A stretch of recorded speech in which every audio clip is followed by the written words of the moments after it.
Middle of the fourth. New York up by 11. Mikal Bridges the steal. Passes to Jalen Brunson and Brunson. Little floater to put New York up by 13. Later, 12-point game. Brunson, oh, the little hesitation and off the glass. So crafty and so smart.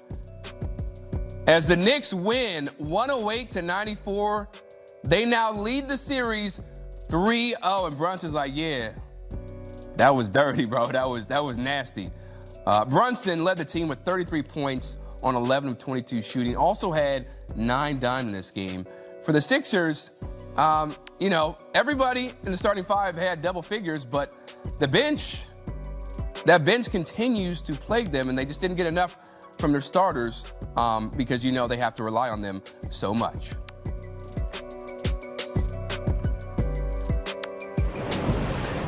Time now to bring in CBS Sports NBA analyst Noah Bono. And Noah, I say Noah turned into Jalen Brunson there for a second. But no, when you think about how the Sixers, they had different points in time where they had a chance, to get closer, right? It was 4 points, 3 points. But in the end, the Knicks are able to smother them defensively. They get out in transition. What impressed you the most about how the Knicks took every punch the Sixers gave them and responded like bosses? It impressed me top to bottom that they were able to do this without OG Anunoby, who has, to me, been one of, if not their best players so far in this postseason. He definitely was in the first 6 games versus Atlanta. So the fact that they were able to get this done without him, the fact that they were able to work around Karl-Anthony Towns' foul trouble tonight, especially in that third quarter when Philly started going into the hack of Mitchell Robinson, the old hack of Shaq. Sorry, I said that fast. But they were putting Mitch on the line, and Mitch did a good job knocking a few down.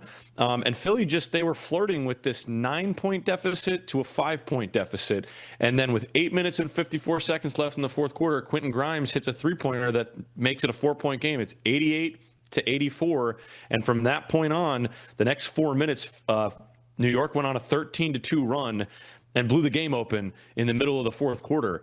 And a lot of it had to do with just them staying together, the old cliche, and they just worked together so well. But really, Philly just had nothing working for them offensively. I actually think it was more of the inability to get stops defensively for Philly. And then offensively, Paul George didn't have any points past the first quarter. He was 0 for 9 for the remainder of the game. And then Tyrese Maxey, I thought, could have changed the complexion of the game had he taken advantage of some of his different spots where he was getting the ball. There was one in transition early in the fourth quarter. He could have ripped a quick between and drove it to the right side of the floor. There was no help on the baseline. And instead, he opted to wait for the defense to get set and then hit the hole. And he misses a layup. And I just think he was a little hesitant. And really all those things kind of compounded and played in the favor of the New York Knicks. And Jalen Brunson was phenomenal again. Not a surprise, right? Not a surprise to us.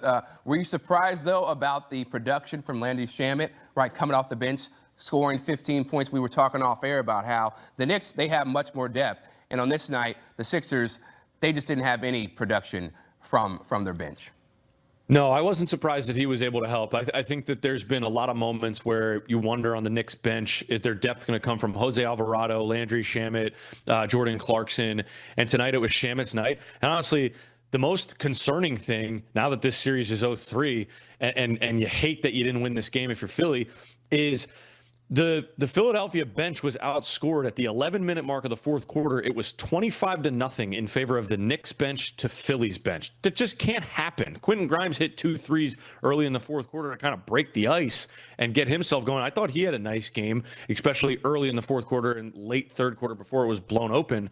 But you can't have your bench outplay you in a game that you're at home. Role players are supposed to play better at home, and Philly's guys just did not do that tonight. And obviously Nick Nurse generally is going to lean heavily on his starters playing heavy starter minutes, but Embiid didn't check back into the game until they were down double digits at the 6-minute mark. Like, he wants to play his starters for the 76ers. So, you can make the counter argument that, of course, Philly's bench didn't have the success the Knicks bench had. But at the end of the day, like, if Maxey is struggling the way he was, and honestly, he wasn't struggling. Struggling is the wrong word. He just wasn't as aggressive. Paul George was struggling. If those two guys don't have it, and VJ Edgecombe is struggling, and then your bench isn't producing, yeah, you're in trouble. And so the Knicks just outplayed them on their own home floor, and it was in a game that you can't be outplayed because now you're down 0-3 and nobody comes back from 3-0. This was a death sentence tonight, unfortunately. So how do you say it's a death sentence? How do the Sixers at least salvage maybe one game if they're not going to win this series? Well, I don't think they're going to mail it in. I think that they're definitely going to come out and win game 4 and put up a good fight. And make this a 5-game series at the minimum.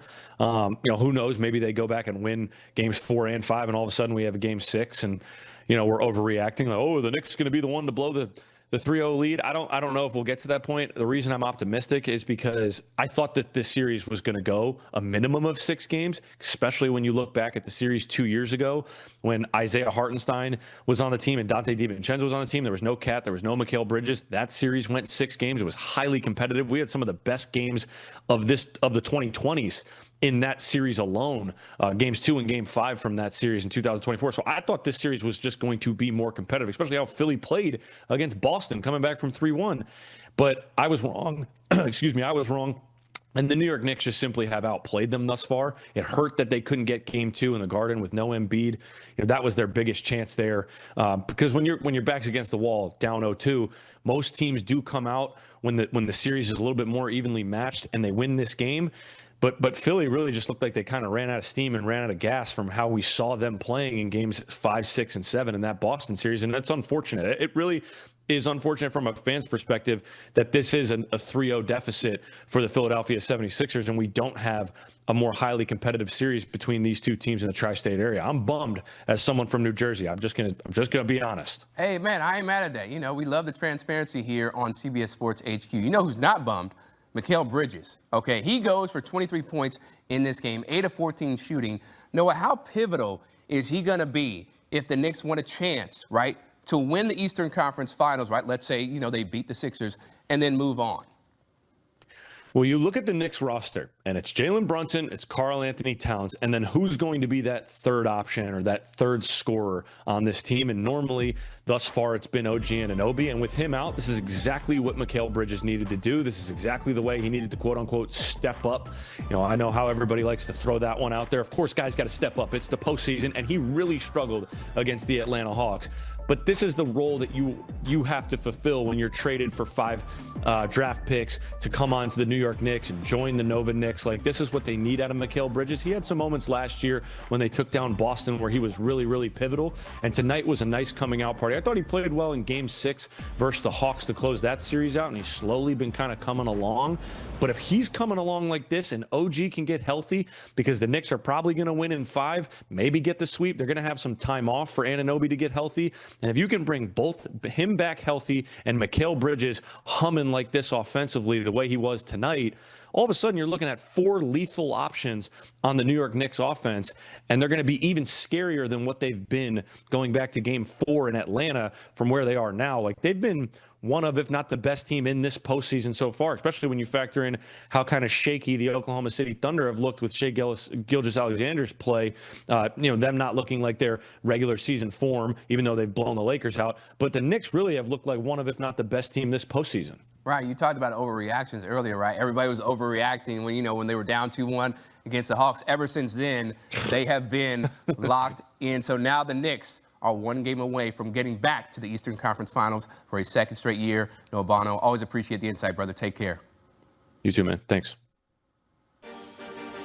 So the Knicks have tied their longest win streak in playoff history.